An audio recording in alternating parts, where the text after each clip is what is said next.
بسم الله الرحمن الرحيم عن ابن عباس رضي الله تعالى عنهما قال قال رسول الله صلى الله تعالى عليه وسلم في الحديث إن دعوت هذا العذق من هذه النخلة أتشهد أني رسول الله الحدیث رواہ الترمذی۔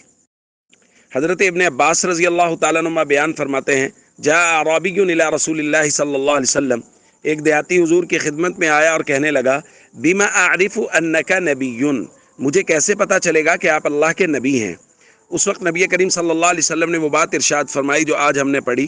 حضور نے فرمایا اگر کھجور کے اس خوشے کو کھجور سے میں بلاؤں اور وہ میرے پاس آ جائے، اتشہد انی رسول اللہ، پھر گواہی دے دو گے کہ میں اللہ کا رسول ہوں؟ اس نے کہا جی ہاں۔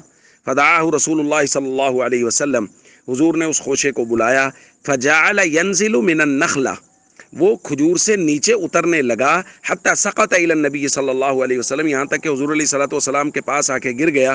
تو حضور علیہ الصلوۃ والسلام نے فرمایا ارجع، واپس چلے جاؤ۔ وہ واپس چلا گیا، فاسلم الاعرابی، دیہاتی مسلمان ہو گیا۔ ایک اسی طرح کی روایت ہمیں ملتی ہے، نبی کریم صلی اللہ علیہ وسلم کے پاس آ کے ایک آدمی کہنے لگا بما عارف انک نبی، مجھے کیسے پتہ چلے گا کہ آپ اللہ کے نبی ہیں، یعنی کوئی گواہی دینے والا۔ حضور علیہ الصلوۃ والسلام نے فرمایا اگر یہ درخت آ کے گواہی دے دے تو مان لو گے؟ اس نے کہا جی ہاں۔ نبی کریم صلی اللہ علیہ وسلم نے درخت کو اشارہ کیا اور درخت زمین پھاڑتا ہوا نبی کریم صلی اللہ علیہ وسلم کے سامنے آیا اور 3 مرتبہ شہادت، کلمہ شہادت حضور کے سامنے پڑھا اور وہ دیہاتی مسلمان ہو گیا۔ دوستو، یہ بات ہم بارہا کر رہے ہیں کہ نبی کریم صلی اللہ علیہ وسلم کے آنے کے بعد ہر چیز نبی کریم صلی اللہ علیہ وسلم کو مانتی تھی، پہچانتی تھی۔ بہت سارے چیزوں کا کلمہ شہادت پڑھنا، حضور کو پہچاننا، حضور کی بات کرنا، یہ ہم نے پڑھ لیا، ہمارے سامنے آ گیا۔ باقی چیزوں کا ہمارے سامنے نہیں آیا۔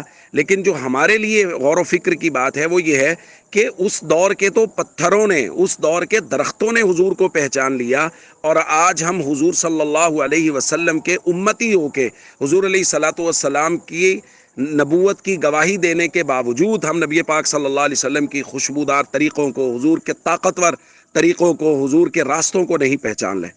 اس لیے ہم سب کو چاہیے نبی پاک صلی اللہ علیہ وسلم کے مبارک خوشبوؤں والے طاقتور طریقوں کے مطابق زندگی گزاریں۔